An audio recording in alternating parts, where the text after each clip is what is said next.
Okay, one thing I wanted to clarify, because I didn't make it clear before, is you've got this spring and these two like collets on the throttle rods initially inside the carburetor that sit on top of the throttle slide, the throttle valve, and I've left them off when we've rebuilding the carbs. Now, the reason I've left them off is basically because they're a nightmare to fit and they're not really needed for the running of the carburetor. Now, the reason that they're there is to hold the throttle rod tight in the throttle valve, which is needed when you actually try and fit the throttle rod to the throttle bar. So leaving this out makes fitting the throttle rod to the throttle bar a bit harder, but as you saw, I used a pair of pliers to hold the throttle rod up, and then once it's screwed into the throttle bar holds the rod up naturally. So they are not needed for the actual running of the carburetor. And above all, they're a complete bloody nightmare to fit. Right, with this, that's the base plate, and then there's this little spring that goes over the throttle rod, and above all there's this little collet, which is very much like a valve collet. You know, it goes on the throttle rod, and you sort of slide it on, and then hopefully it stays in position. But they're a nightmare to fit. So as they're not actually needed for the running of the carburetor, on balance, it's just easier to leave them off. It means that fitting the throttle rod to the throttle bar is a bit harder, but that's nothing in compared to trying to fit these little things, which are actually, of course, down like inside the throttle valve. You know, you can't get to them. You know, the throttle rod goes down, and they're a nightmare. So that's why they're left off. I mean, the carburetors will run perfectly with them in or with them out. So the simple reason is they're a nightmare to fit, so I didn't fit them.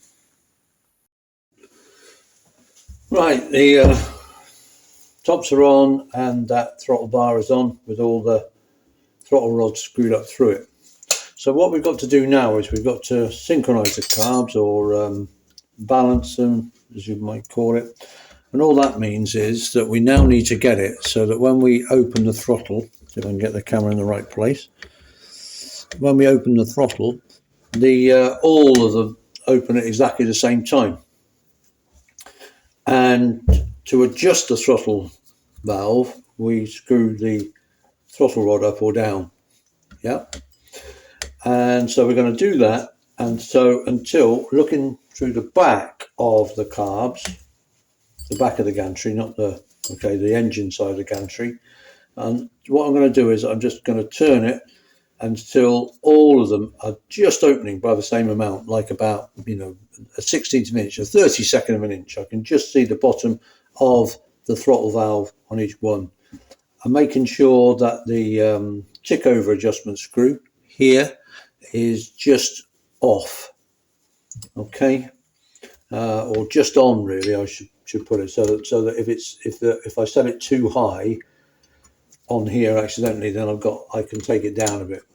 So that's just set on, and now I'm going to screw the throttle valve, the throttle rods up or down to get each throttle valve, so I can just see the bottom of the throttle valve as I look through from this side.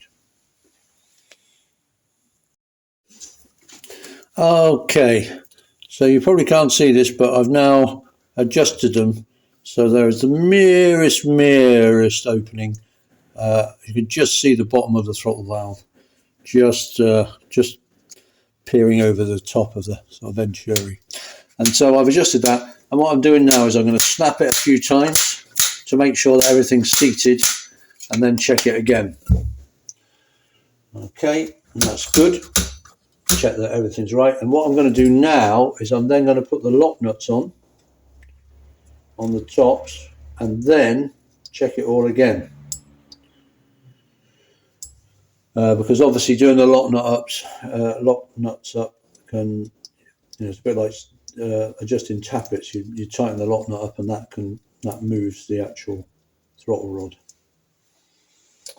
So I'm going to put these lock nuts on the top of the throttle rods, and then check the whole thing again, just to make sure that they're all still in the right place.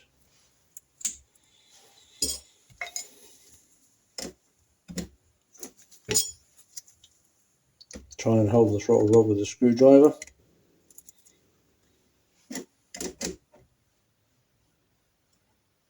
Give the lock nut up.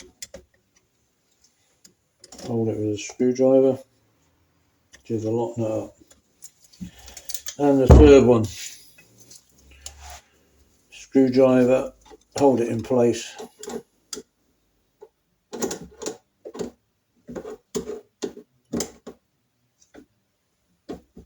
And give the lock nut up.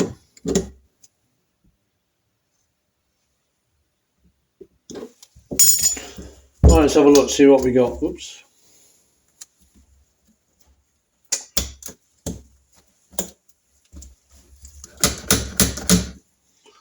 Oh yeah, and they're all still pretty dead on.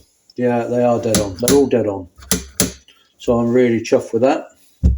So I know that they're synchronized. So what that means is they're all going to open at the same time and close at the same time. Otherwise, you're going to have one cylinder maybe working harder than all the others. You know, because it's maybe, you know, or you're going to have a lazy cylinder.